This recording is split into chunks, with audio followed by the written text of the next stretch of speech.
Do or die situation for Vinicius Junior. এখন আপনারা বলতে পারেন যে ডু অর ডাই সিচুয়েশন তো জাভি আলোনসোর হওয়ার কথা, ভিনিসিয়াস জুনিয়রের জন্য কেন হবে? Let me explain.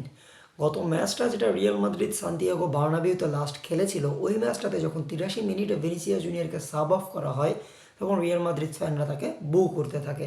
যদি সোজা বাংলায় বলি তাহলে তাকে গালি দিতে থাকে। তো এমনটা হওয়ার কারণ কি?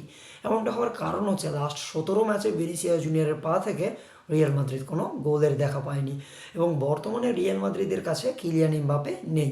মানে এতদিন যারা বলতেছিল যে কিলিয়ান এমবাপের কারণে ভিনিসিয়াস জুনিয়র পারফরমেন্স করতে পারতেছে না, সেই যে দোহাই, সেই দোহাইটা বর্তমানে তারা আর দিতে পারবে না। এবং বর্তমানে অফিসিয়ালি রিয়াল মাদ্রিদের মেইন ম্যান হচ্ছে ভিনিসিয়াস জুনিয়র এবং এই ম্যাচটাতে যদি ভিনিসিয়াস জুনিয়র ভালো পারফরমেন্স করতে না পারে, আমার মনে হয় ভিনিসিয়াস জুনিয়রের যে কেরিয়ার, সেই কেরিয়ার রিয়াল মাদ্রিদে হয়তো আর দীর্ঘায়িত হতে নাও পারে। কারণ বর্তমানে ভিনিসিয়াস জুনিয়রের সাথে রিয়াল মাদ্রিদের সম্পর্কটা ওইভাবে যাচ্ছে না যেমনটা কার্লো আনচেলত্তির আন্ডারে ছিল। বর্তমানে ভিনিসিয়াস জুনিয়রের পারফরমেন্স বলেন বা তার স্যালারি ডিমান্ডের কথাই বা বলেন, এই দুইটা জিনিস বিবেচনা করে বর্তমানে ভিনিসিয়াস জুনিয়রের সাথে রিয়াল মাদ্রিদের সম্পর্কটা টানাপোড়েনের মধ্যে দিয়েই যাচ্ছে।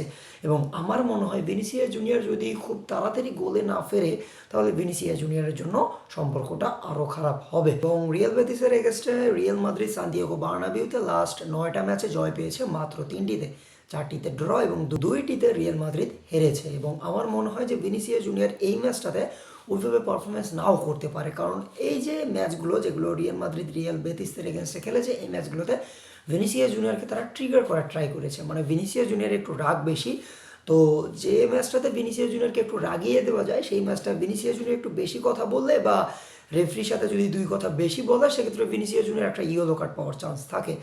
এবং এই যে তার ইয়েলো কার্ড পাওয়া, এটা অনেক সময় কনভার্ট হয়ে রেড কার্ডে চলে যায়। তো এই সকল বিষয়ে ভিনিসিয়াস জুনিয়রকে একটু সতর্ক থাকতে হবে, কারণ একদিকে তার এগেনস্টে অপোনেন্ট যেরকম প্রেশার ক্রিয়েট করবে, সেই রকম রিয়াল মাদ্রিদের এক্সপেকটেশনটাও বেশি থাকবে। কারণ বর্তমানে কিলিয়ান এমবাপ্পের অ্যাবসেন্সে যে গোলের খরা, এই খরাটা আমার মনে হয় ভিনিসিয়াস জুনিয়রকেই পূরণ করতে হবে, কারণ রিয়াল মাদ্রিদের মেইন ম্যান এখন সে।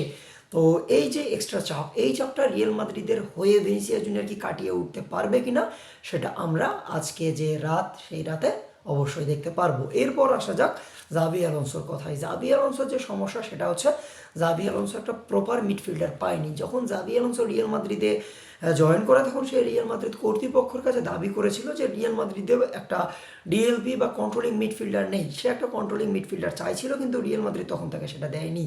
বর্তমানে রিয়াল মাদ্রিদ ভাবতেছে যে সেটা তাদের ভুল ডিসিশন এবং রিয়াল মাদ্রিদের স্কোয়াডে ওই রকম কন্ট্রোলিং মিডফিল্ডার নেই। এই কারণে হয়তো জাভি আলোনসো কিছুটা অ্যাডভান্টেজ পাইলেও যদি এই ম্যাচটা রিয়াল মাদ্রিদ হেরে যায়, আমার মনে হয় জাভি আলোনসোকে টাটা গুড বাই বলার টাইম চলে এসে গিয়েছে। এবং জাভি আলোনসো এই ম্যাচটাতে ডিন হুইসনের মতো ডিফেন্ডারকে পাবে না, কারণ ডিন হুইসন এখন যে শারীরিক সক্ষমতা, সেই সক্ষমতাটায় পৌঁছাতে পারেনি, যে সক্ষমতায় পৌঁছালে সে কম্পিট করতে পারবে। তাহলে যে সেন্টার ব্যাক ইউজ করবে সে আলভারো কারেরাসকে দিয়ে। আলভারো কারেরাস একটা লেফট উইং ব্যাক, কিন্তু তাকে সেন্টার ব্যাক হিসেবে কাজ করাতে হবে, কারণ এডার মিলিটাও বর্তমানে ইঞ্জুরিতে রয়েছে, ডেভিড আলাবাও ইঞ্জুরিতে। তো এক্ষেত্রে পেয়ারিং সে করবে রুদিগারের সাথে, এবং রুদিগার এই সকল ম্যাচগুলোতে ফ্লাম্বেল করে। এই সকল ম্যাচগুলোতে তার পারফরমেন্স খারাপ হওয়ার কারণে কিন্তু রিয়াল মাদ্রিদ পয়েন্ট ড্রপ করে। এবং আমার মনে হয় আপনারা এখন বলবেন তাহলে রাউল অ্যাসেনসিওকে কি সেন্টার ব্যাক পজিশনে ইউজ করা যায় কি না?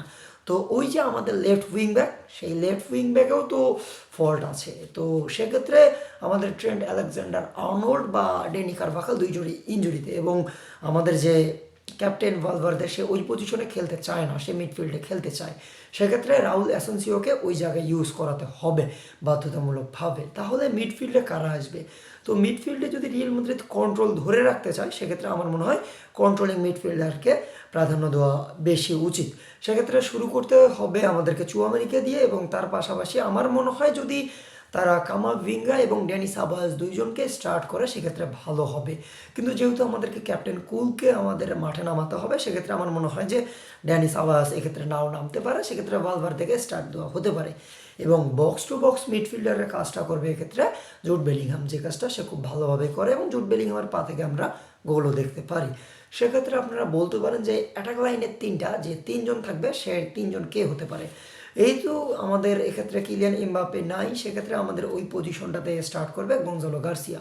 ক্লাব ওয়ার্ল্ড কাপে আমরা তার পারফরমেন্স খুব ভালোভাবে দেখতে পেয়েছি, কিন্তু সেক্ষেত্রে ট্রেন্ট আলেকজান্ডার আর্নল্ড ছিল এবং সে লং বলগুলো খুব ভালোভাবে এক্সিকিউট করতে পারার বিধায়ী গঞ্জালো গার্সিয়া ওই ক্ষেত্রে গোলগুলো পেয়েছে। আমাদের লেফট উইংয়ে স্টার্ট করবে ভিনিসিয়াস জুনিয়র, আমাদের মেইন ম্যান। কে জানি সে গোল পাইতেও পারে এবং আমি আশা করি সে যেন গোল পায় এবং 2-3টা বা হ্যাটট্রিকও যেন সে করে ফেলতে পারে, যেটা তার জন্য বা রিয়েল মাদ্রিদের জন্য অনেক ভালো কিছু বয়ে আনবে।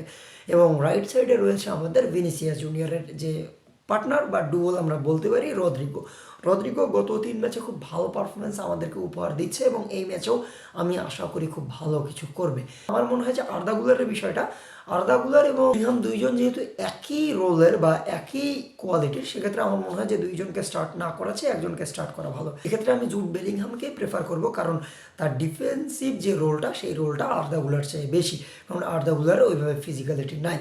তো আপনাদের কি মনে হয় এই ম্যাচটাকে রিয়াল মাদ্রিদ জিততে পারবে? আমার মনে হয় এই ম্যাচটা যদি রিয়াল মাদ্রিদ জিততে পারেও তাও খুব কন্টেস্ট হবে, কারণ রিয়াল মাদ্রিদের বর্তমান যে পারফরমেন্স সেই পারফরমেন্সের খাতিরেও যদি আপনারা কথা বলেন এবং কিলিয়ান এমবাপ্পের যে ঘাটতি, এই ঘাটতিটাও যদি আপনারা দেখেন, তাহলে আমার মনে হয় যে এই ম্যাচটা খুব হাড্ডাহাড্ডি হবে। এবং যদি এই ম্যাচটা খুব ফাটাফাটি একটা উইন রিয়াল মাদ্রিদ নিয়ে আসতে পারে, সেক্ষেত্রে আমার মনে হয় আবার যেই পুরনো এজেন্ডা সেই পুরনো এজেন্ডাটা চালু হয়ে যাবে, যে কিলিয়ান এমবাপ্পেই হচ্ছে মেইন সমস্যা।